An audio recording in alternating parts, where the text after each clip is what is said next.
Assalamualaikum warahmatullahi wabarakatuh. Assalamualaikum warahmatullahi wabarakatuh.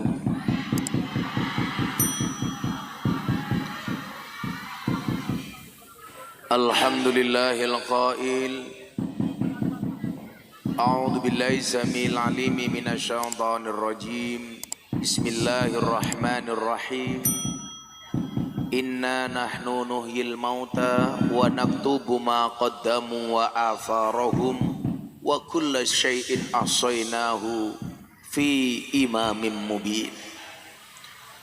Allahumma salli wa sallim wa barik ala hadan nabiyil karim sayyidina wa maulana Muhammadin wa ala alihi wa sahbil mujahidin at-tahirin. Rabbi shrah li sadri wa yassir li amri wahlul 'uqdatam min lisani yafqahu qawli, amma ba'du. Hadratal muhtaramin, para masyayikh, para kiai, habaib, alim ulama, tokoh agama, tokoh masyarakat, takmir masjid dan musola, para sepuh bini sepuh yang saya muliakan, para pejabat yang berkenan hadir dalam semua tingkatannya, termasuk TNI Polri yang saya hormati, segenap panitia pengajian dalam rangka Haul Masal dan Isra Mi'raj Nabi Muhammad sallallahu alaihi wasallam, Masjid Jami' Babus Salam, Desa Setunggal, Kecamatan Larangan. Oh iya, Sitanggal. Matane ora katon ya. Kecamatan Larangan, Kabupaten Brebes. Apa Bu? Kacamatannya dibuka. Kok kamu nafsu amat? Bapak Ibu warga masyarakat Larangan rahimakumullah. Beli gorengan bagule perawan, perawane ayu bokonge lemu. Hai orang Larangan yang cantik dan tampan, izinkan aku mengucapkan I love you. Bagaimana saya tidak cinta, kondisi berbasah-basahan, Anda semua tetap hadir. Tapi yakinlah, hujan pergi meninggalkan genangan, Gus Miftah pergi meninggalkan kenangan. Alhamdulillah. Bapak Ibu, kita hidup di dunia ini, tugas kita bukanlah untuk berhasil. Tugas kita hidup di dunia bukanlah untuk berhasil, tapi tugas kita adalah untuk mencoba. Kenapa? Karena di dalam mencoba itulah kita menemukan kesempatan untuk berhasil. Makanya dalam Mahfudz itu ada kalimat begini, jarib walahid takun arifah. Coba dan perhatikanlah, maka kamu akan menjadi orang yang tahu. Nah, yang bisa kita lakukan terus mencoba untuk berbuat baik. Jatuh, bangkit lagi, gagal, ulangi lagi. Karena apa? Karena ternyata kewajiban kita itu bukan untuk berhasil, tapi untuk berikhtiar. Wajib itu hukumnya, mohon maaf, sukses itu hukumnya tidak wajib. Yang wajib itu berusaha. Makanya Ibnu Athaillah As-Sakandari ketika ditanya, ya Syekh, apa kunci kebahagiaan itu? Kunci kebahagiaan itu apa Bapak Ibu? Liyakilla ma tafrahu bih, yakilla ma tahzanu bih. Semakin sedikit semakin sedikit standar kebahagiaanmu, maka semakin sedikit potensi kecewamu. Enak, sone enak. Sing pertama assalamualaikum mau. Kira tuh atos sih. Tukang sonnya di mana? Oh di sana. Apa dibalik saja Mas? Aku ngeson, kamu ngaji di sini. Tadi yang pertama pas salam tadi enak. Iki rada atos. Kayak cangkeme ketua panitia ya. Ketua panitia ini siapa ya? Oh, halo bro. Kok ketuanya tua temen ya. Arane Pak siapa ya? Oh selamat. Selamat ya kalau ke Jakarta namanya Slam. Iya. Nah cek. Nah Bapak Ibu yang saya muliakan. Semakin kecil standar kebahagiaanmu, maka semakin kecil potensi kecewamu. Kenapa banyak orang itu kecewa? Karena standarnya itu terlalu tinggi. Ekspektasinya terlalu berlebihan. Makanya kalau bikin standar, apalagi standar dunia, itu yang biasa-biasa saja. Jangan terlalu tinggi. Saya sering ngomong, mas, kalau kamu itu bikin rencana, omonganmu jangan terlalu tinggi. Kenapa? Karena kalau kuduren cangkemmu iso disampluk pesawat.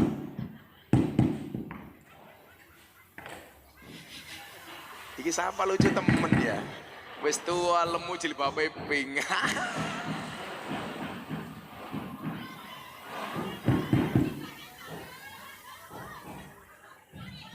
Arane siapa ya? Janati. Ibu tahu janati artinya apa? Surgaku. Masa begitu aku manggil kamu sama hai surgaku. Masa bidadari kok tuane kayak gini.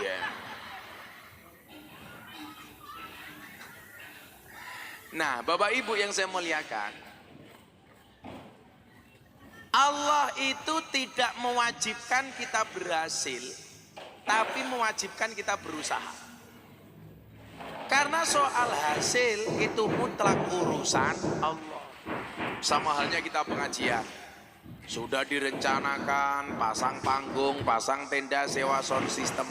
Begitu hari H pelaksanaan, hujan. Kita nggak usah sakit hati. Kenapa? Di saat seperti itulah kemudian kita harus menjadi yang terbaik, yang disukai oleh Allah. Saya itu mencatat, Bapak Ibu, siapa sih orang yang disukai oleh Allah itu? Ada beberapa kategori. Yang pertama, innallaha yuhibbul muhsinin. Allah itu mencintai orang baik. Saya doakan semua yang hadir ini insya Allah orang baik. Ciri-ciri orang baik itu sederhana kok, seneng ngumpul dengan orang baik di tempat yang baik, di acara yang baik. Ini acaranya baik, tempatnya di masjid baik, yang mau datang saya yakin orang baik.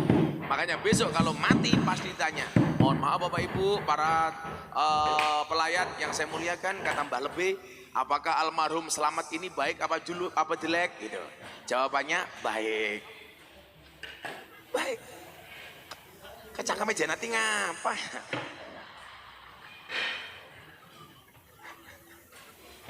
Oh janda gitu. Janati janda.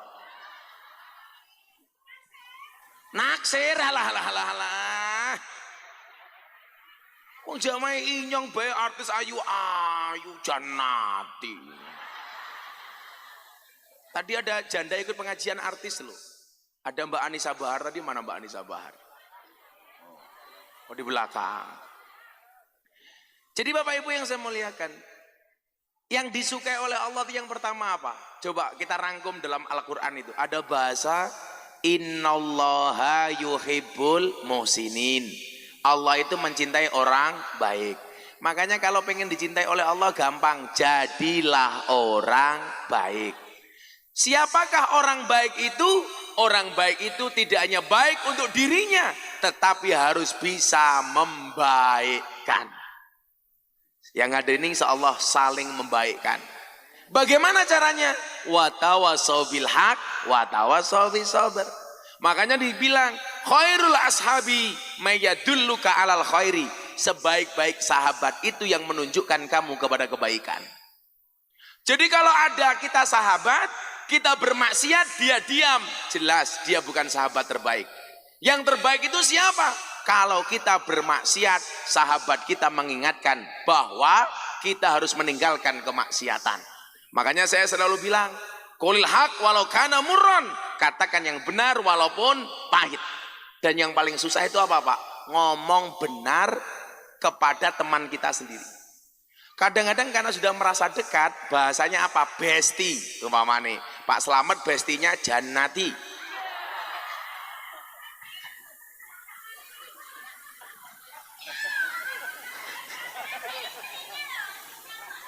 Ada istrinya. Kan saya bilang bukan kekasihnya tapi besti. Cie. Kok Janati baper? Kamu naksir selamat ya? Kita doakan mereka berdua berjodoh. Amin. Kok kamu histeris Janati? Ini dulu Janati masa mudanya persis seperti Marsanda. Sekarang sudah tua ya markaban. Oh ada anak-anak hadroh tuh ini. Nanti kita selawatan ya. Lagunya Mangkupurel ya. Maka apapun yang baik itu disukai oleh Allah. Manusia baik disukai oleh Allah. Kenapa Nabi Muhammad orang yang paling dicintai oleh Allah? Karena Nabi Muhammad khairul bariyah, menungso sing paling apik. Nah, berarti apa kalau kita ngomongin Nabi Muhammad? Kalau pengen jadi orang baik ya gampang. Wah sudah punya role model kok. Gak usah nyontoh siapa-siapa. Cukup nyontoh Kanjeng Nabi. Maka saya selalu bilang, kiai itu tugasnya bukan untuk dicontoh, tapi ngajak umat untuk nyontoh Kanjeng Nabi. Karena nggak ada yang bisa menyerupai Kanjeng Nabi. Nah, maka Bapak Ibu kita hadir di sini berusaha untuk menjadi orang baik. Tapi jangan merasa baik. Harusnya merasa jelek. Makanya kalau dalam Al-Quran coba Anda lihat. Orang yang merasa sok suci Pak itu diingatkan. Fala tuzaku angfusakum. Hei orang si tanggal, jangan merasa suci. Kenapa? Huwa a'lamu bimani tako. Karena dia Allah yang paling tahu siapa yang paling bertakwa. Coba Anda ingat-ingat. Orang itu merasa paling baik saja nggak boleh. Mohon maaf. Orang ahli ibadah dipamerkan saja nggak boleh. Apalagi ahli maksiat. Maksiat kok dipamer-pamer ke umpamane. Ki inyong. Wong lanang jagoan. Sing paling akeh lontene. Ya nggak boleh. Maksiat kok dipamerkan gitu. Makanya ini pernah terjadi perdebatan para habaib, para kiai. Gara-gara para artis binaan saya, seperti Raffi Ahmad, Atta Halilintar, ini kan dulu sering sedekah diposting. Kemudian orang bilang, itu pasti nggak ikhlas, sedekah kok diposting. Mereka akhirnya tanya sama saya, Bah, boleh nggak sedekah diposting? Saya bilang boleh. Karena sedekah itu boleh sembunyi-sembunyi, boleh terang-terangan. Sirron wa alaniyah. Mau sir boleh, terang-terangan boleh. Sedekah sembunyi boleh, sedekah terang-terangan boleh. Yang nggak boleh itu siapa? Sudah nggak sedekah tapi terang-terangan cangkeme cerewet. Wongnya ya teka gitu. Ya melu guyu. Biasanya jilbabnya pink.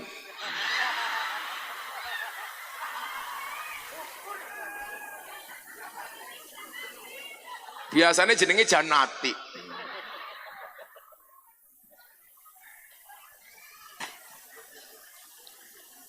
Imam Al-Ghazali mengatakan begini. Ketika ditanya, apakah boleh memperlihatkan amal? Jawaban Imam Al-Ghazali apa? Boleh selama hatinya terhindar dari takabur. Selama hatinya terhindar dari ujub. Selama hatinya terhindar dari sum'ah. Jadi kalau hati kita bisa terjaga, mau memberi terang-terangan boleh. Kadang-kadang juga lucu.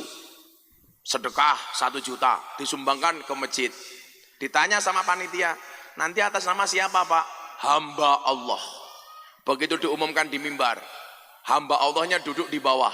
Alhamdulillah hari ini kita mendapatkan sedekah dari hamba Allah 1 juta. Hamba Allah langsung bilang, itu saya.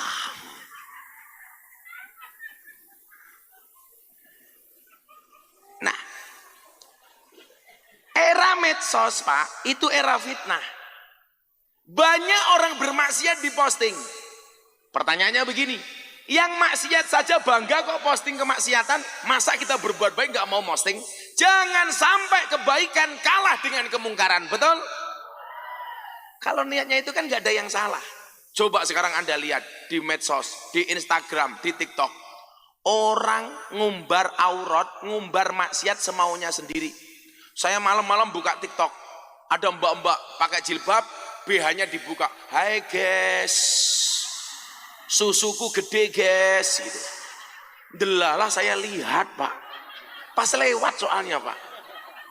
Untungnya saya pakai kacamata hitam. Sehingga mata saya mendelik nggak kelihatan Pak. Coba. Orang begitu bangganya memposting kemaksiatan. Mata nih. Untung yang liwat cantik di beranda saya. Coba kalau modelnya kayak Jannati. Aku yang mutah-mutah.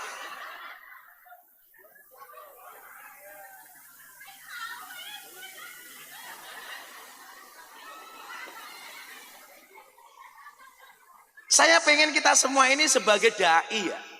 Saya bilang apa? Dakwah itu memang bukan profesi. Tapi apapun profesinya harus berdakwah. Orang mengatakan begini, para kiai mohon maaf banget. Jangan berdakwah nunggu alim. Saya nggak setuju kok. Justru jangan mengatakan nunggu alim baru berdakwah, salah. Tapi berdakwahlah sampai kamu menjadi alim. Tentunya dengan proporsinya masing-masing. Anak-anak hadroh penerbang. Dakwahnya pakai apa? Ya pakai hadroh. Bagaimana caranya? Sholawatan. Orang kaya sini pojok cangkeme mangan. Baik ya Allah. Ya Allah. Nanti seawak weteng kabeh ya. Awakmu julemu-lemu. Arane wong lanang kiyek wetenge gede biasanya manuke cilik. Malah badok bae cangkeme ya.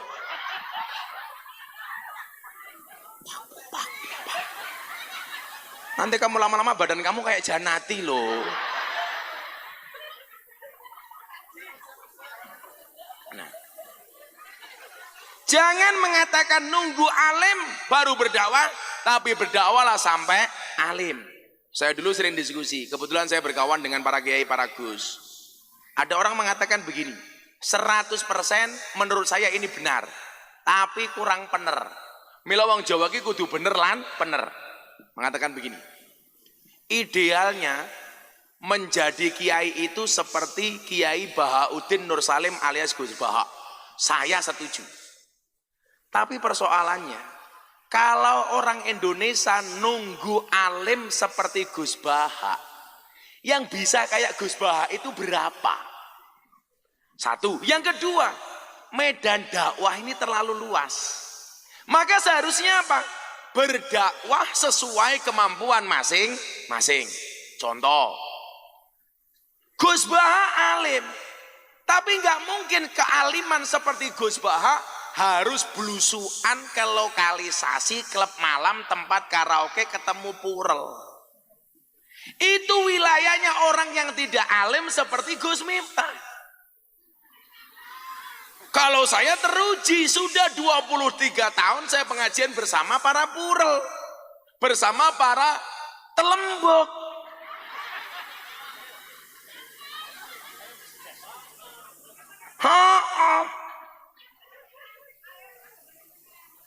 Kok ngomong telembok, Jannati seneng temen ya? Malah kurang ajar, mantan telembok keprimen ya, bukan ya? Artinya apa Pak? Medan dakwah itu terlalu luas. Makanya kemudian apa? Syarat menjadi dai itu apa toh? Kan ayatnya jelas. Ud'u ila sabili rabbik bil hikmah. Siapapun yang menyeru kepada jalan Tuhan, itulah dai. Para habaib yang ada di Indonesia menyeru kepada jalan Allah dengan menggunakan apa? Qasidah, dengan burdah, dengan simtud duror, dengan berjanji. Maziahnya memang di situ. Bagaimana menumbuhkan rasa mahabbah kepada Kanjeng Nabi. Layak wong mereka anak cucunya Kanjeng Nabi kok. Betul. Makanya kemarin saya mendengar satu ceramah begini. Orang-orang NU sekarang sudah tidak menghormati para habaib. Loh, kamu salah. Kalau kamu mengajarkan orang NU untuk mengajari habaib, itu sama halnya kamu mengajari bebek untuk berenang. Dulu orang belum kenal Habib. Habib datang pertama kali di Indonesia. Yang menyambut dengan tangan terbuka dan memuliakannya adalah orang Nahdlatul Ulama. Jangan salah. Dulu orang belum kenal Habib. NU sudah kenal Habib. Jangan hanya gara-gara kasus 1-2 Habib yang kemudian agak bersinggungan dengan Nahdlatul Ulama, orang NU dikatakan tidak mencintai Habib. Contoh umpamane, orang NU banyak bersinggungan dengan Habib Rizik. Saya ditanya sama wartawan, bagaimana pendapat Gus Miftah tentang Habib Rizik? Saya bilang, siapapun dzurriyyah Nabi itu wajib dihormati, walaupun tidak harus ditaati. Karena dalam kitab taklim ada kaidah yang bunyinya al-hurmatu khairum minat ta'ah. Ahlul bait, dzurriyyahnya Nabi, mereka siapa? Ahlul baitul Mustafa Tuhuri. Wajib untuk dihormati. Tetapi tidak harus ditaati. Contoh yang paling gampang. Al-hurmatu khairum minat ta'at. Imam masjid niki namanya sinten? Arane Pak siapa? Pak Kiai Aspuri. Pak Kiai Aspuri niki umpamanya Kiai ini Inyong. Salat subuh. Beliau perintah sama saya, Miftah, kamu ngimami sholat subuh. Saya jawab, boten Kiai, Pak Kiai Aspuri mawon yang ngimami sholat. Begitu saya jawab boten, berarti saya tidak taat dong dengan Kiai Aspuri. Tapi ingat, tidak taat saya karena hormat saya kepada Kiai Aspuri. Boten Pak Kiai sing ngimamin jenengan mawon. Ini namanya al-hurmatu khairu minat ta'ah. Dalam konsep suami istri, pagi suaminya ke sawah, istrinya masak, matang masakannya. Istrinya bilang sama suaminya, Beb, saya manggil istri saya Beb. Istri saya manggil saya, iya say. Bukan sayang sih, syaitonir rajim. Lo kayak bentuknya kayak Janati dipanggil Beb, ya ora pantes. Masa beb kok sawah bokong kabeh.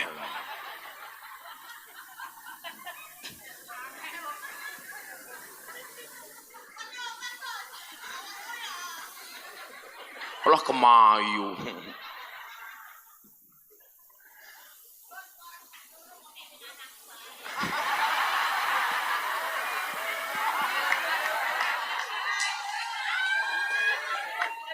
Makan roti, minumnya susu. Anak Janati bokonge lemu.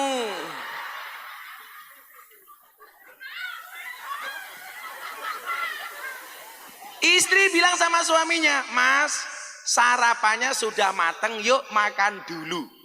Suaminya jawab, Bu, nanggung, saya menyelesaikan pekerjaan dulu, silakan ibu makan dulu. Silakan istriku makan dulu.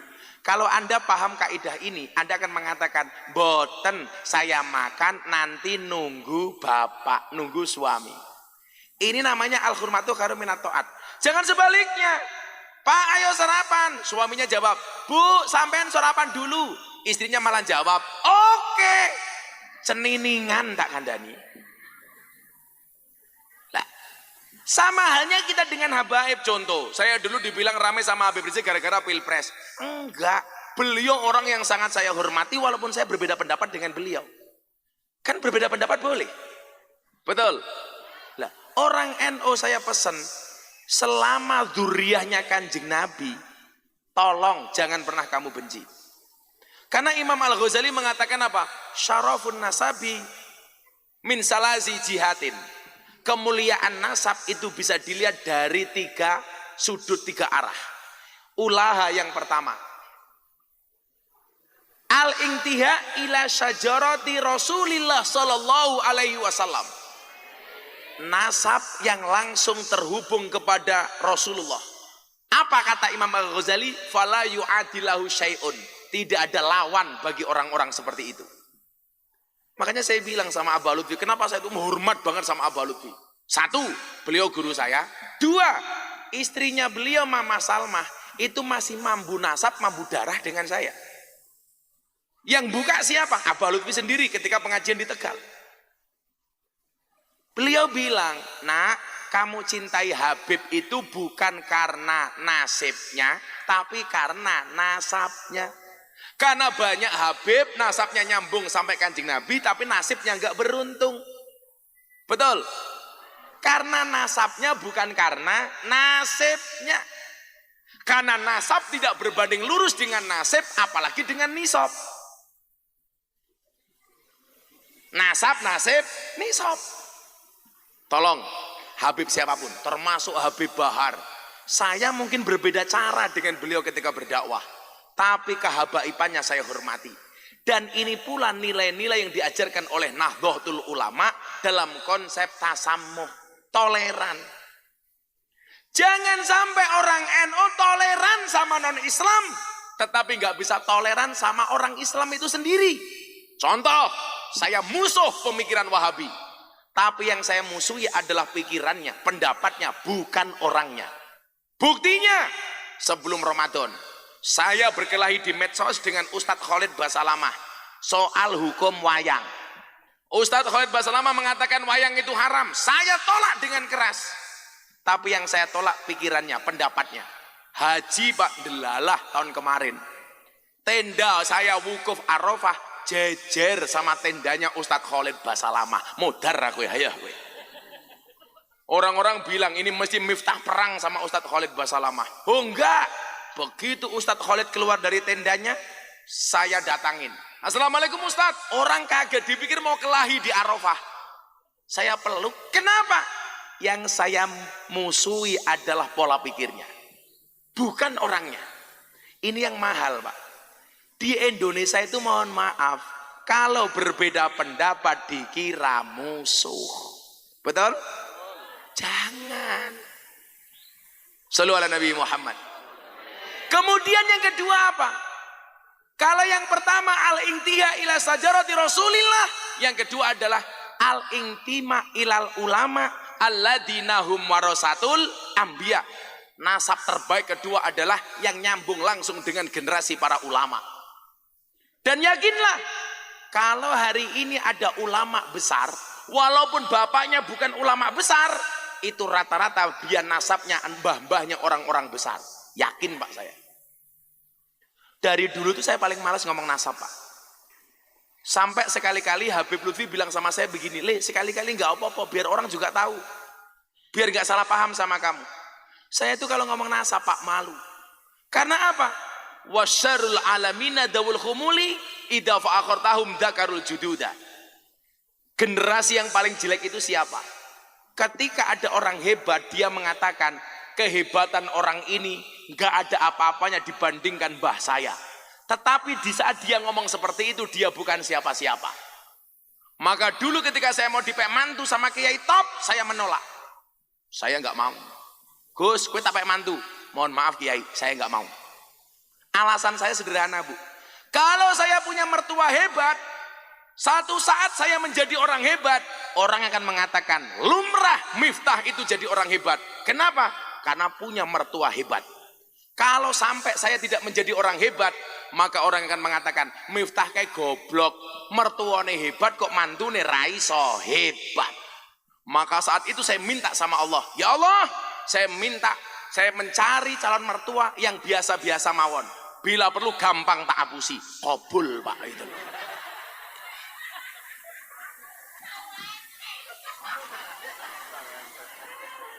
Mbah Janati jangan salah, mbah saya itu kaya 7 turunan.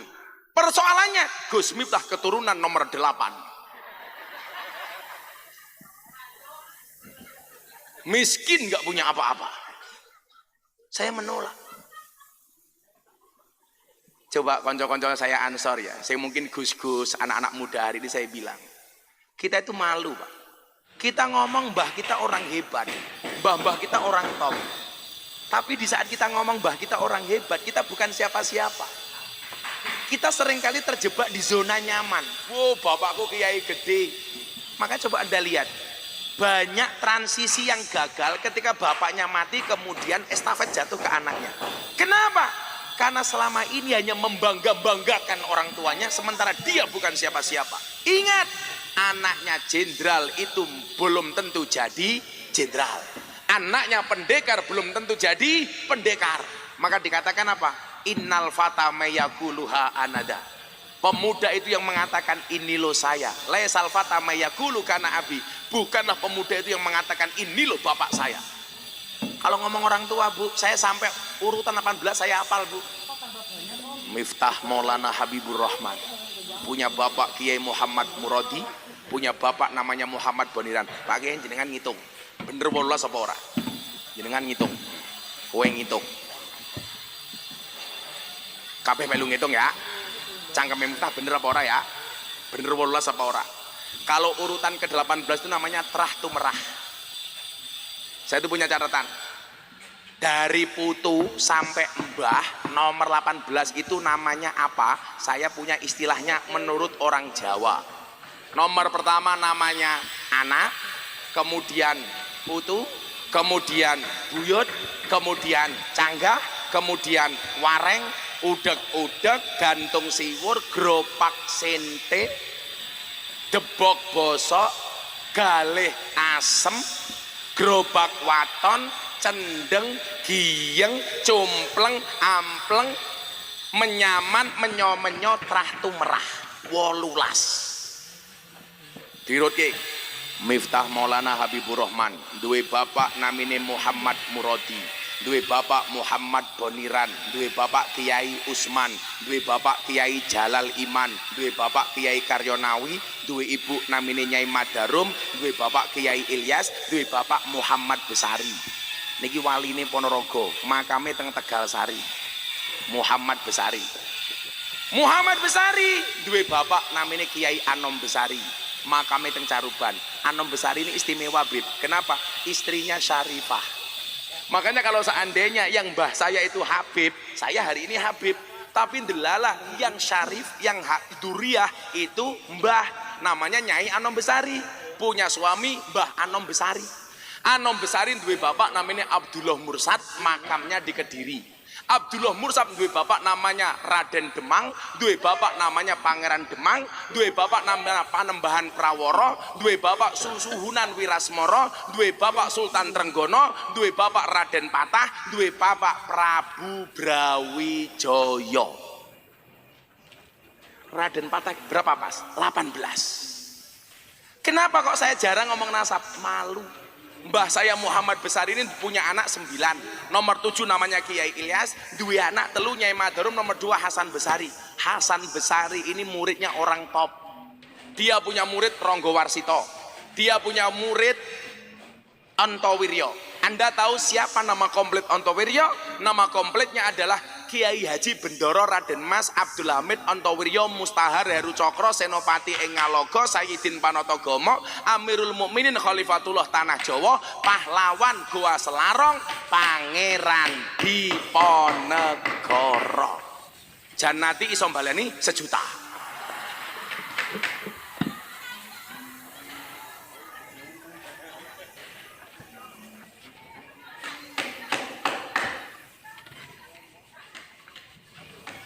Saya malu ngomong mbah saya apa?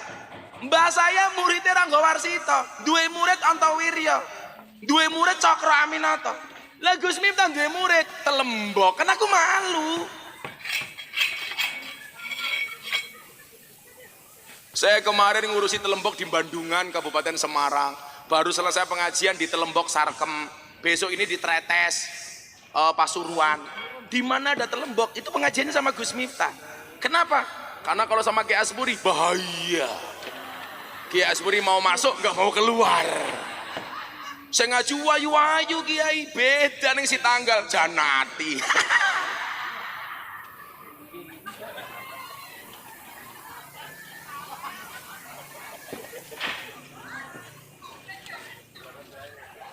Kamu ingin jadi ngombe dewek tok. Yo cangkem-cangkem nyong dewek ngapa ya Janati ya? Macam-macam tak santet meteng loh kowe.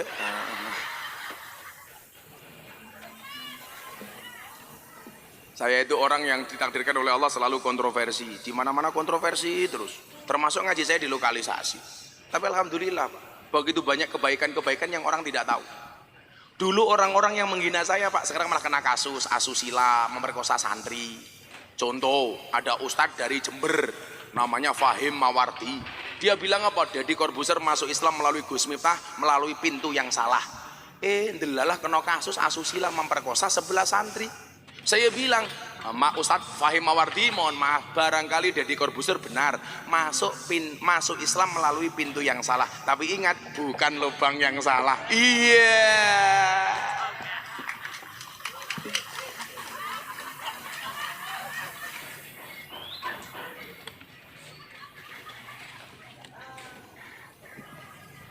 Ya, selamatan dhisik ya.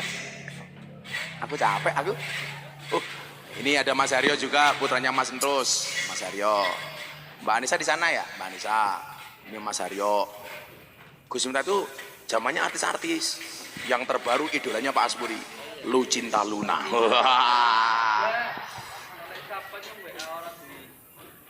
Ini konsep tasamu. Ada NU, ada Muhammadiyah, ada Muslimat, ada Aisyah, kabeh aku raja pada congkrah Indonesia makmur rakyate bunga. Amin. Kabeh aku raja pada congkrah Indonesia makmur rakyate bunga. Salatullah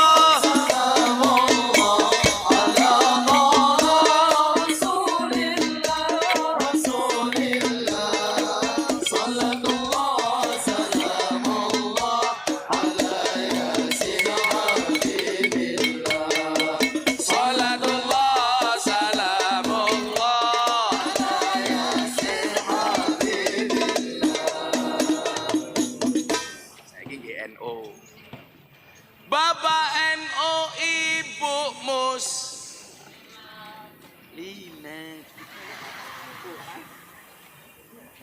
Saya yang dari siang ngaji, tadi siang puasa, baru buka puasa masih semangat kok. Janati limet. Sing banter ya. Semangat Janati. Saya lihat botol ini gede kayak Janati ya. Wih, Fatayat sing banter. Jawabannya menurut Muslimat karo Fatayat ya. Bapak NU, Ibu Mus, Kakang Ansor, Ade Fatayat, tahlilane saben malam. Mulai tahlilan padha nggawa rahmat. Badokan bae sing dipikir.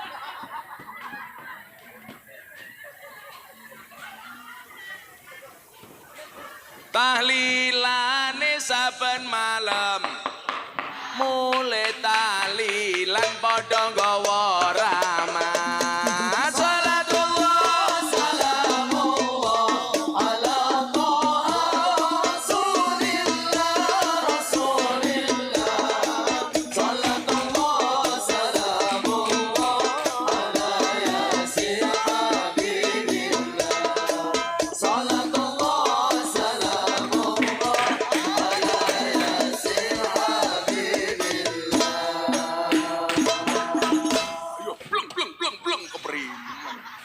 Temen ya.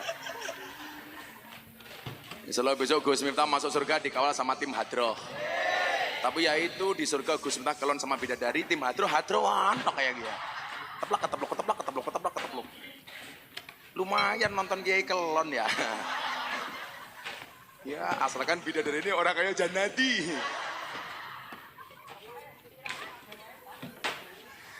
Dolan ning sawah atus ning kali, kayu nongko digawe lemari, Gus Miftah gagah lan sregep ngaji, okeh rondo sing jaluti diajari ngaji. Emangnya aku cowok apaan? Salatullah, salamullah.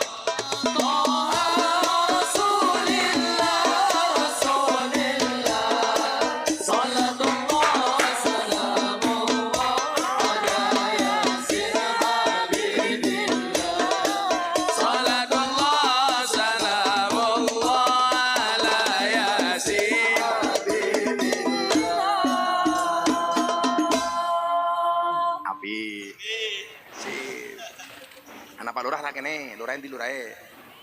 Mau pacare. Lurahe minggat. Oh, lurahe wedi munggah panggung ya. Munggah panggung Pak Lurah. Rene. Lurah demo Jakarta bae. Pak Lurah sini, walaupun urunannya cuma sedikit nggak apa-apa. Andi Lurah, Lurah, Rene ya. Ya Allah, wetenge gede manuk kesilik ya. Ini Pak Lurah. Desa si tanggal ngundang Gus Miftah, Pak Lurah lumayan gagah, ana gajah adus ning beli, najan gagah manuke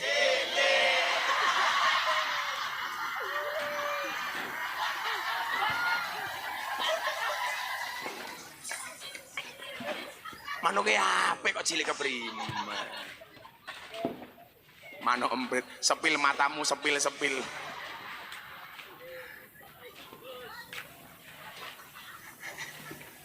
Apa Bu? Sampai esok matane. Aku ya kesel ya. Duduk sini Pak Lurah. Duduk yang santai aja Pak Lurah. Duduk sini loh. Malah, oh kamu tahu, kamu di sana ngelirik Mbak Anissa Bahar ya? Iya.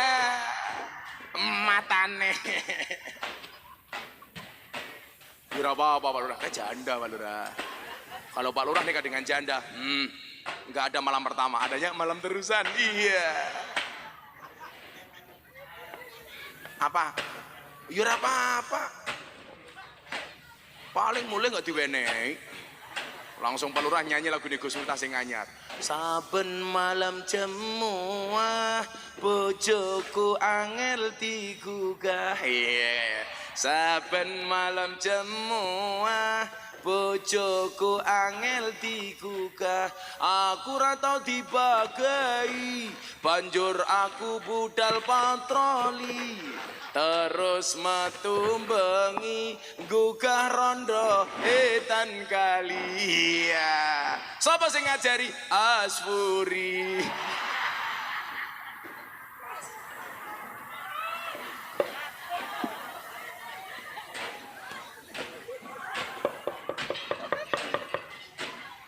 Jandane sapa sing digugah? Jannati. Digugah diajak ngaji. Nang kene bae. Ora usah demo-demo ning Jakarta, Lurah malah pada demo. Minta perpanjangan jabatan 9 tahun. Alasannya supaya warganya tidak bertengkar karena terlalu pendek 6 tahun. Sudah disyukuri saja, tak doakan jadi lurah 6 tahun 3 periode. Gaya minta 9 tahun, alasannya bla bla bla. Padahal alasannya bukan itu, karena modalnya belum balik kayak gitu.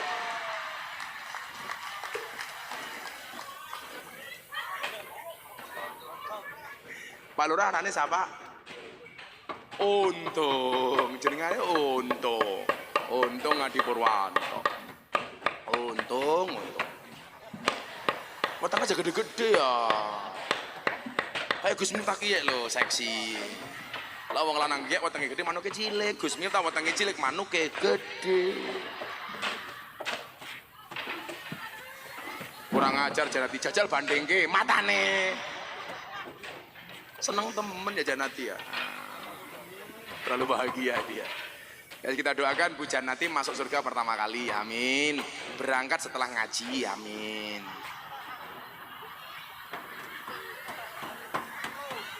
Jadi bar ngaji Janati mati. Baru sadar. Nah, satu niku. Kiai-kiai niku. Al-intima ilal ulama alladzina hum warasatul anbiya. Lah, kalau balik ke sahabat Nahdlatul Ulama, Habib Lutfi itu pernah dawuh sama saya begini. Nah, menghancurkan Indonesia itu caranya cuma satu kok. Napa, Bah? Dengan cara adu domba, ngedu Habib karo Habib, kiai karo kiai. Itu saja. Makanya saya paling benci kalau orang itu membanding-bandingkan kiai. Saya suka dengan kiai ini, nggak suka dengan kiai itu. Saya suka dengan Habib ini, nggak suka dengan Habib itu. Hak kita untuk membandingkan itu apa? Kita nggak punya hak. Falikulli syai'in maziyah. Semua orang itu punya kelebihan masing-masing. Kalau bahasanya kiai siapa ya? Abah Subhan, beliau bilang apa sama saya? Falikulli syai'in pak-pakun. Semua orang punya pak-pak masing-masing. Kalau ngurusi jamaah di pedesaan, saya yakin Pak Kiai Asyuri lebih alim, lebih mampu dibandingkan saya. Tapi kalau ngurusi londe, ya alim aku.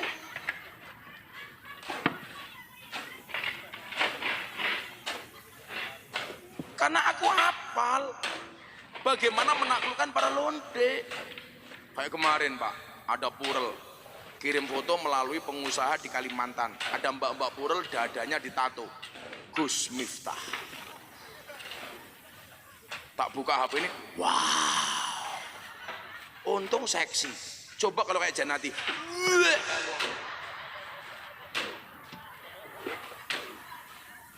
Akhirnya pengusahanya, Gus izin video call. Ini mbak-mbak purel pengen ngelihat Gus Miftah langsung. Video call, Pak Lurah malah delok Gus matane. Ya aja ya. Manuk kecil geleman. Akhirnya video call bener Pak, di atas dadanya ditato Gus Miftah. Saya tanya, Mbak ngapain kamu tato kayak gitu?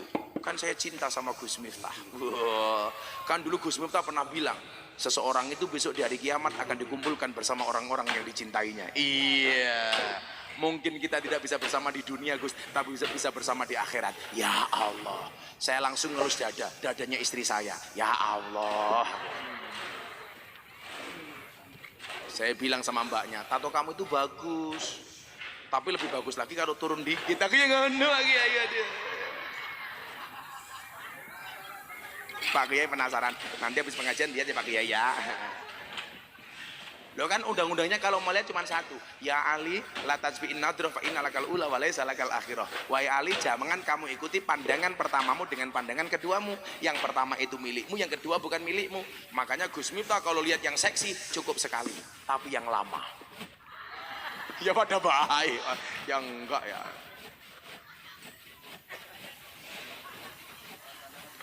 Cangkeme Janati, matane mendelik.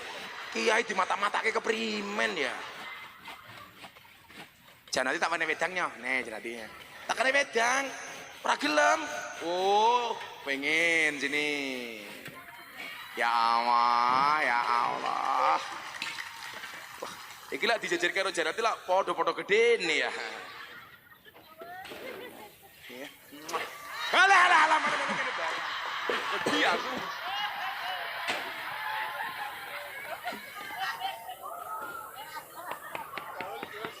Gaul temen ya.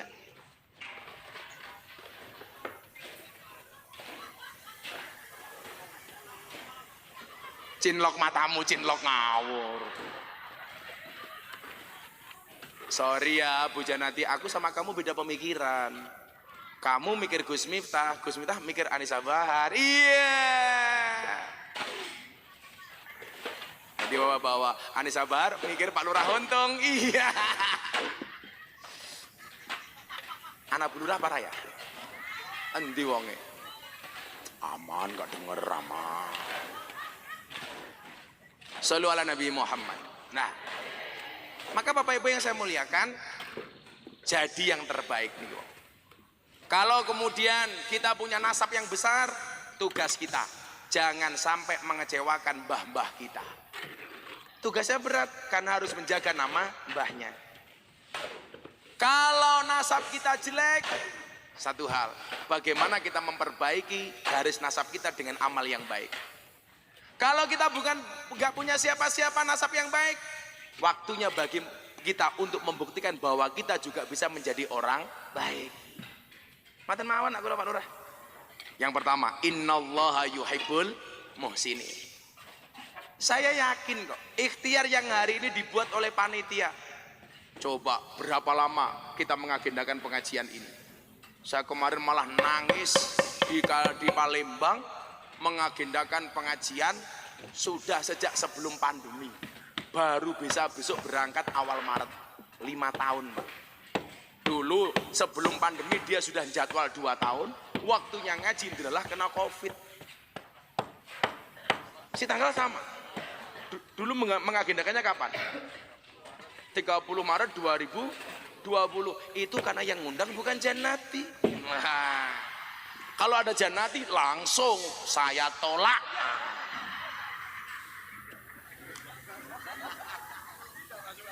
Enggak masuk agenda. Langsung aku bilang, aku zizi aku.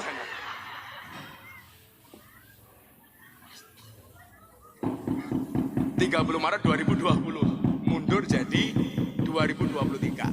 Alhamdulillah keturutan, alhamdulillah. Saking senengnya ibu istri pengajian Pak, coba Anda lihat, duduk di depan sendiri tungkai selonjor kayak ya Allah, ya Allah. Orang rumangsan itu tungkai meletek-meletek yo.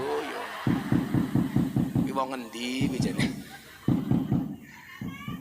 Nah, maka niki nyuwun sewu. Kenapa ada orang yang dikhauli? Ya karena ada kebaikan yang bisa kita rasakan. Makanya ayat yang saya baca tadi apa? Inna nahnu nuhyil mauta wa naktubu ma qaddamu wa asarahum. Yang akan dilihat oleh anak cucu kita itu apa? Asarnya, bekasnya, jejaknya. Makanya kenapa kiai-kiai para dulu itu rata-rata nulis kitab? Karena akan dikenang oleh generasi berikutnya dengan kitab-kitab yang ditinggalkannya. Contoh, ini ada Mas Haryo. Dulu almarhum Ki Entos itu kalau ketemu kiai Pak, itu selalu nulis. Kalau ke tempat saya yang disiapkan pasti bolpen sama buku, nulis. Dan ketika beliau meninggal, tulisannya masih ada. Sekarang tulisan-tulisan itu dibukukan oleh anaknya Ki Haryo. Makanya Kiai Said Agil Sirot, mantan ketua umum PBNU, beliau bilang begini sama saya, ketemu di Madinah, sama-sama haji. Gus, kamu segera nulis buku. Kenapa Kiai? Karena kalau kamu besok mati, yang akan dilihat oleh generasi berikutnya itu buku. Saya bilang, Kiai, kalau kiai-kiai zaman dulu harus punya buku. Kalau sekarang enggak, kenapa? Begitu orang pengen kenal dengan Gus Miftah, yang dilihat bukan bukunya tapi YouTube-nya. Makanya Kiai Said ngasih julukan saya wali YouTube. Sekarang dapat julukan lagi, wali bokong truk. Karena gambar saya banyak di bokong truk. Dari bokong truk sampai bokong mobil sedot WC, ada gambarnya Gus Miftah. Mungkin bisa lebih heboh lagi kalau di bokong truk ada gambarnya Gus Miftah, ada gambarnya Jannati. Iya.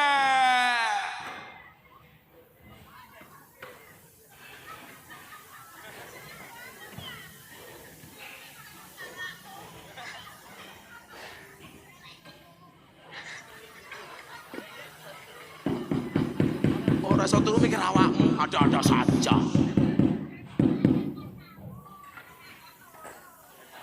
Wah kayak nyamuk. Bu Jannati habis digigit nyamuk ya. Pantesan gatel. Iya. Nah, yang akan dikenang tuh ininya Bu, asarnya. Makanya dalam surat Al-Mulk kita lihat, apa sih tugas manusia itu supaya asarnya dikenang? Alladzi khalaqal mauta wal hayata liyabluwakum ayyukum ahsanu amala. Nah, kenapa ada haul? Karena ada kebaikan dari orang-orang yang kita peringati hari kematiannya. Saya kemarin ditanya Pak, perihal tentang dalil kita haul. Saya bacakan pendapatnya Ibnu Hajar Al-Asqalani. Saya kemarin sempat nulis. Bagaimana kemudian Ibnu Hajar Al-Asqalani menyikapi tentang haul yang kata orang Wahabi itu tidak ada dasarnya. Lah Wahabi lah apa pernah itu Pak? Makanya sekarang saya itu lagi berpikir, Muhammad bin Salman itu keras banget sama Wahabi. Sehingga peraturan dulu yang dibuat oleh Wahabi Pak, sekarang dilanggar semua.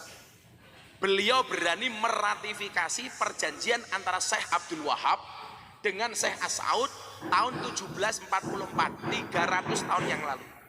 Perjanjian soal apa?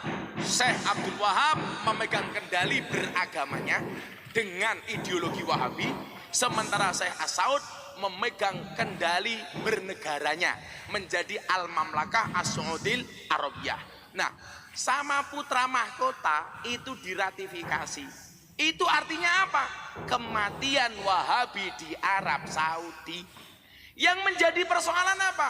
Kalau di Arab Saudi Wahabi mati, maka mereka berusaha mencari medan baru yang subur, dan lahan yang paling dianggap subur adalah Indonesia. Ini artinya apa? Tantangan NU di abad kedua ini akan semakin berat, Mas. Karena Wahabi akan semakin banyak. Sama halnya dulu Habib terusir dari Jazirah Arab, itu masuknya ke Indonesia. Bedanya apa? Kalau Habib itu membawa dampak positif, kalau Wahabi pasti negatif. Coba kita ingat kelakuan Wahabi. Anda tahu kenapa ulama NU mengirim komite Hijaz ke Arab Saudi? Karena saat itu makamnya Kanjeng Nabi mau dibongkar. Yang menyelamatkan siapa? Salah satunya adalah Sumbangsih Nahdlatul Ulama dengan membuat komite Hijaz. Mereka ngawur, Bu. Situs-situs bersejarah semuanya mau dihancurkan. Makamnya Kanjeng Nabi hancur. Oh, mohon maaf, tempat lahirnya Kanjeng Nabi hancur. Makamnya Kanjeng Nabi juga mau dihancurkan. Lucunya apa orang Wahabi itu? Situs sejarah Islam dihancurkan, tapi tempat yang dilaknat Kanjeng Nabi malah dibuka. Ada tempat namanya Ulawa. Itu Nabi Muhammad melihat saja tidak mau. Dia melarang umatnya, pasukannya, sahabatnya untuk melihat Ula. Saya kemarin baru ketemu sama sahabat saya, Menteri Perdagangan. Beliau umroh lobi perdagangan Arab Saudi Indonesia. Anda tahu di mana Menteri Perdagangan dijamu? Di satu kota namanya Ula yang dulu dibenci sama Kanjeng Nabi, sekarang dibuka. Ini kelakuan Wahabi. Situs Islam dihancurkan, situs yang dilarang Kanjeng Nabi malah dibuka. Itulah bajingannya Wahabi. Makanya saya itu dimusuhi betul sama Wahabi. Karena saya ngerti kelakuan orang Wahabi itu seperti apa. Menganggap semua orang yang tidak seirama dengan dia dianggap kafir. Jangankan orang non-Islam, Pak.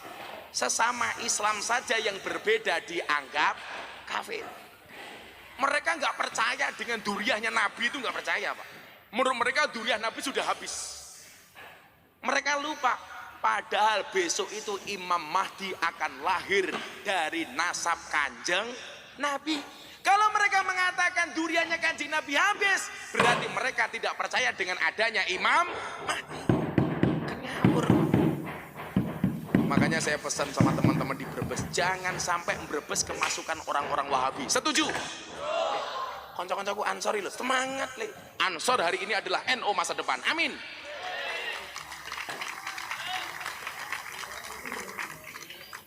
Ini bahaya Bapak Ibu. Contoh umpamanya persoalan tentang haul sebagaimana tema. Saya bacakan pendapatnya Ibnu Hajar Al-Asqalani supaya jenengan mantep dadi wong NU. Aku melu haul ki ana dasare apa ora. Mungkin Pak Kiai Asfuri juga pernah menjelaskan. Tapi persoalannya beliau tidak seganteng saya. Mohon maaf Pak Kiai Asfuri, nyuwun sewu banget. Kita berada di atas panggung yang sama tapi dengan amplop yang berbeda. Siapa yang amplopi? Selamat. Wajo mulai metak kekrek we.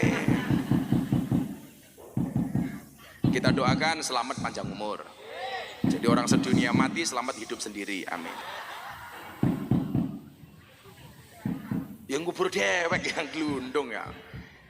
Apa kata Ibnu Hajar Al-Asqalani? Dzikra yaumil wafati li ba'dil auliya wal ulama. Memperingati hari kematian sebagian aulia dan ulama. Mimma layan hahus syariah, itu tidak melanggar syariat agama. Haitsu annaha tastamilu ghalian ala salasati umurin, karena biasanya haul itu minimal mengandung 3 hal. Jadi apa Bu? Tidak melanggar agama. Kalau Habib Lutfi bilang sama saya begini, apa hikmah haul? Oke le. Salah satunya adalah menumbuhkan rasa malu. Rasa malu kepada siapa? Rasa malu kepada orang mati. Yang mati saja masih diingat kebaikannya, masa yang hidup tidak bisa berbuat baik? Coba gara-gara haul, tendane payu, sone payu, panggunge payu, syutinge payu, bakul seneke payu, kiyaine payu pira, ning si tanggal wis murah dinyang. Semuanya laku. Ini laku karena siapa, Bu? Karena yang mati. Yang kedua apa? Menumbuhkan sifat kebersamaan. Coba gara-gara haul, kita semuanya menjadi kompak. Yang bermusuhan, tetangganya tetap malam hari ini hadir dalam haul. Menumbuhkan kebersamaan. Makanya kita harusnya malu. Yang mati saja masih bisa mempersatukan, masa yang hidup nggak bisa bersatu. Betul, Bu? Makanya kalau Pak Aswuri mau sholat, apa yang beliau baca? Begitu mau sholat, ibu-ibu lebih suka saya duduk apa berdiri? Itulah perempuan. Di mana-mana suka yang berdiri. Apakah Untung masih bisa berdiri? Kayaknya Untung ngomongnya paling di sini mau kayak pentil. Untung jawab, iya pentil tronton. Pentil tronton ya tetap cilik dong. Bukan masalah ukurannya Pak Untung, tapi bagaimana cara mainnya. Itu lo ngudek wedang itu loh kayak gini. Kamu belum paham, kamu belum balik. Saya doakan mas-mas satria yang di belakang mudah-mudahan segera menikah. Dengan siapa? Jannati.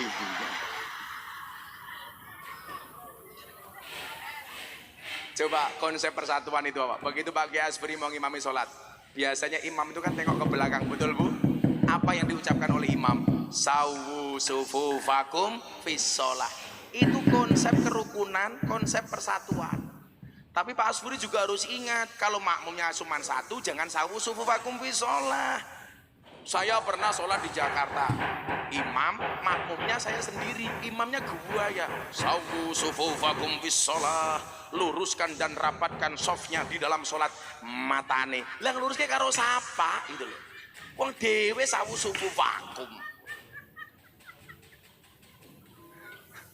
Anak cita maning Pak Lurah. Anak kiai desa. Anaknya gaul.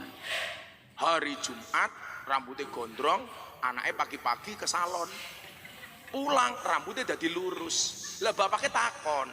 Nah, rambutmu kamu apain? Tadi kan keriting kok sekarang lurus. Anaknya jawab, Pak, rambutnya saya rebonding. Bapaknya tanya, rebonding itu apa nak? Diluruskan. Oh, rebonding itu diluruskan. Akhirnya bapaknya berangkat sholat Jumat ngimam. Begitu mau sholat langsung bilang sama jamaah, tolong softnya di rebonding.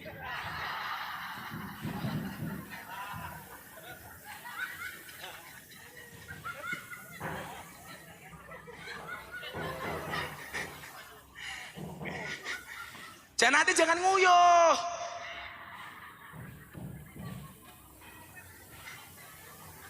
Banjir nguyuh Janati kayak ini. Jadi hikmah haul itu menurut Habib Lutfi ya, belum menurut Ibnu Hajar Asqalani. Makanya coba kita lihat, kita bisa rukun gara-gara haul, semuanya bersatu padu. Insya Allah kerukunan ini bisa kita jaga, amin. Karena Nabi Muhammad mengatakan la tadkhulunal jannata hatta tu'minu wa la tu'minu hatta tahabu. Sekali-kali kamu tidak akan masuk surga sehingga beriman, dan kamu belum dikatakan beriman sehingga memiliki rasa cinta dan kasih sayang. Kalau rakyatnya Pak Untung ini bisa cinta dan kasih sayang, otomatis rizki Allah pasti datang. Karena rizki itu akan datang kepada mereka yang rukun, yang akur, betul? Coba, apa yang terdapat di dalam haul, kata Ibnu Hajar Al-Asqalani? Minha ziyaratul kubur wa tasadduqu bil ma'akili wal masyarib. Yang pertama, di dalamnya ada sedekah ziarah kubur, dan di dalamnya ada sedekah makanan dan minuman. Jadi kalau ada orang tahlilan, ada makanan dan minuman, itu boleh. Niatnya untuk sodakoh. Sodakoh baik untuk keluarga maupun kepada yang mati. Ja'a rajulun ila Nabi sallallahu alaihi wasallam telah datang seorang laki-laki kepada Nabi Muhammad. Faqala, dan kemudian dia berkata, ya Rasulullah, Kanjeng Nabi, inna ummi qad matat, sesungguhnya ibuku telah meninggal. Afa yang fa'uha ing tasaddaqtu anha, apakah ada manfaatnya kalau saya sedekah atas nama ibu saya? Qala, Nabi menjawab, na'am, oh tenang. Berarti kalau malam hari ini sohibul haul, Anda keluarkan uang untuk beli makanan dan minuman, sedekah untuk yang dihauli, angsal napa mboten? Angsal. Makanya gue mau tahlilane saben malam Jumat, mulai tahlilan padha nggawa. Boleh.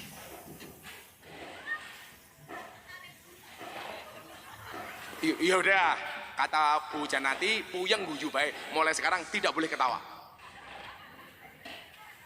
Malah tambah guyu. Wong kok angel temen ya urusane ya. Nah Bapak Ibu yang saya muliakan, jadi ini kon menang. Loh, kok jenengan ngomong terus? Lah aku diundang ini kon ngomong goblok. Kok jenengan ngomong terus keprimen? Iki kepiye ya Janati ya? Iki anaknya siapa ya anaknya ya?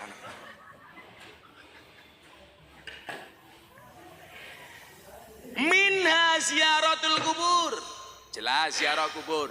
Orang Wahabi mengatakan ziarah itu bid'ah, ziarah itu sesat. Anda itu kalau datang ke Masjid Nabawi itu otomatis ziarah makame Kanjeng. Lah lucunya orang Wahabi itu mengatakan apa? Ciri-ciri masjid bid'ah itu masjid yang sampingnya atau satu halaman dengan kuburan. Wih goblok meneh, makame Kanjeng Nabi malah ning jero masjid. Kan orang-orang NU itu biasanya nganu Pak, masjid itu sampingnya kuburan. Lah menurut orang Wahabi, orang NU sholat kok nyembah kuburan. Wih jenenge Jaka Sembung bawa golok gak nyambung blok. Jaka Sembung makan roti gak nyambung Janati.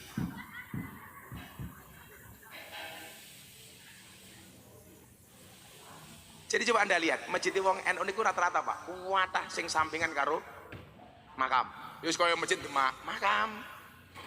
Kalau dia katakan itu masjid bid'ah, berarti Masjid Nabawi ki mbahe bid'ah wong di dalamnya ada makame Kanjeng Nabi. Kowe wani ngomong ngono?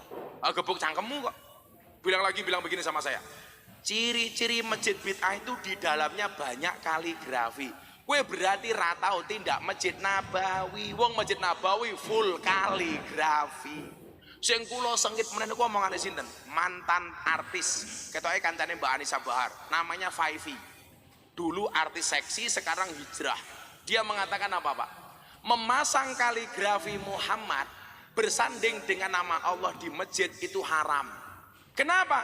Karena seolah-olah memposisikan Nabi Muhammad sama dengan Allah. Kui juga tidak berdasar. Tawane ngerti.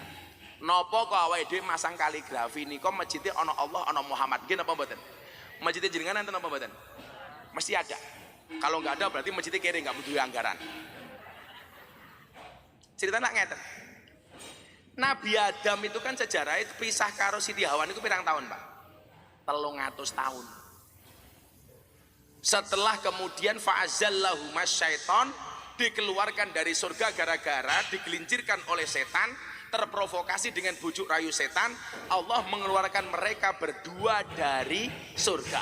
Bainal masyriq wal maghrib, antara timur dan barat. Bener mereka barat ya? Timur dan barat.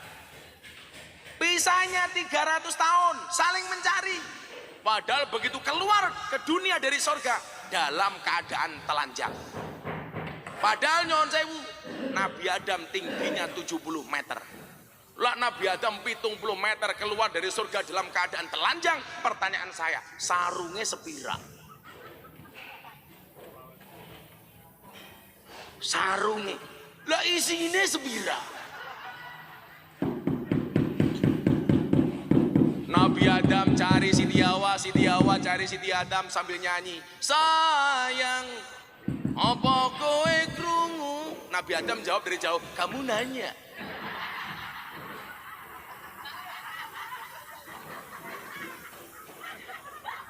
Akhirnya bertahun-tahun Nabi Adam gak ketemu sama Siti Hawa. Nabi Adam langsung nyanyi, begitu sulit lupakan Hawa. Gak ketemu-ketemu. Delalah neng dalan Siti Hawa kepleset, langsung malaikatnya mengatakan, "Toh, ganjel toh."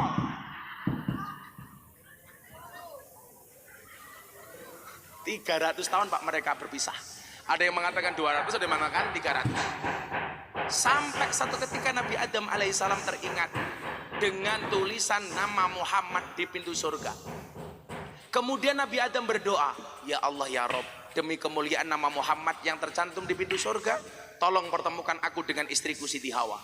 Langsung dibales oleh Allah.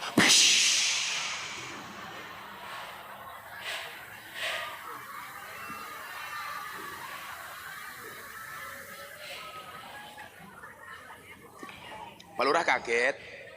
Kalau kamu nggak kaget, aku minumnya kapan? Kan aku haus. Pak Lurah lucu, kaget kok sing dicekeli cangkeme, kaget aku. Kaget ini dodo Pak Lurah. Kok aku tuh cangkem. Ambune wong goreng ndok ya. Ambune wong goreng ndok. Saya kemarin ceramah di hadapan presiden, saya bilang Indonesia nggak usah takut dengan resesi global tahun 2023. Kenapa? Karena orang Indonesia terutama orang desa biasa berdiri di atas kaki sendiri. Orang Indonesia biasa mandiri. Kenapa? Karena orang Indonesia itu keren. Mangan sego segone dewe, mangan sayur sayure dewe, mangan pitik pitike dewe, mangan endok endoke. Yo endoke pitik, masa endoke dewe. Nah, ketika Nabi Adam itu berdoa menyebut nama Muhammad, Allah itu penasaran, akhirnya bertanya kepada Nabi Adam. Allah bertanya bukan karena dia tidak tahu, mau pengen ngerti dari mana Adam itu kok ngerti nama Muhammad. Allah yang masih ngerti, wong maha tahu kok. Allah maha tahu, jangan nanti sok tahu. Ditanya sama Allah, Adam, Gusti, kok kamu tahu nama Muhammad dari mana? Dijawab oleh Nabi Adam, ya Rob, lamma khalaqtani, ketika engkau menciptakan aku, fanafakhta fihi ruh, kemudian kau menciptakan ruh ke dalam jasadku, wa rafa'tu ra'si, saat itu aku mengangkat kepalaku. Apa yang dilihat Nabi Adam alaihissalam? Di pintu surga nama Muhammad bersanding dengan namamu. Itulah yang jadi dasar kenapa orang NU masang kaligrafi Allah dan Muhammad di masjid, karena itu gambaran surga. Mila wong sing sregep mlebu masjid tak dongake muga-muga mlebu surga. Sing mangkat dhisik dhewe janati, mangkat bar pengajian. Artinya apa? Ada dasarnya. Kalau Wahabi mengatakan tidak ada dasarnya, berarti dia tidak pernah membaca sejarah ini. Warofa'tu roksi, ternyata ada nama Muhammad di sini. Mungkin orang bertanya, kan Nabi Muhammad Nabi terakhir Gus, itu yang dimaksud dengan Sayyidil Awwalina wal Akhirin. Nabi Muhammad itu tuan pertama dan tuan terakhir. Maksudnya apa? Ruhnya, zatnya diciptakan sebelum Nabi Adam, tetapi penciptaan sebagai Nabi diciptakan setelah Nabi Isa alaihi salam. Nabi ne apik, awake dhewe dianggap umat sing paling apik. Alhamdulillah kuntum khaira ummah. Jadi pendapat-pendapat Wahabi niku jane kabeh iso dijawab. Ana mana sing takon, Gus Inyong penasaran, kenapa orang NU itu kalau baca tahlil kepalanya digoyang-goyangkan? Tak jawab sing paling gampang, gawe kopi. Kopi ini tutup ping ton jijiki dijajan. Kan aku benci, masa tutupnya pink. Tawane contoh yang paling gampang. Nanti mau hilang, oh ditangkap. Masa jikut maning.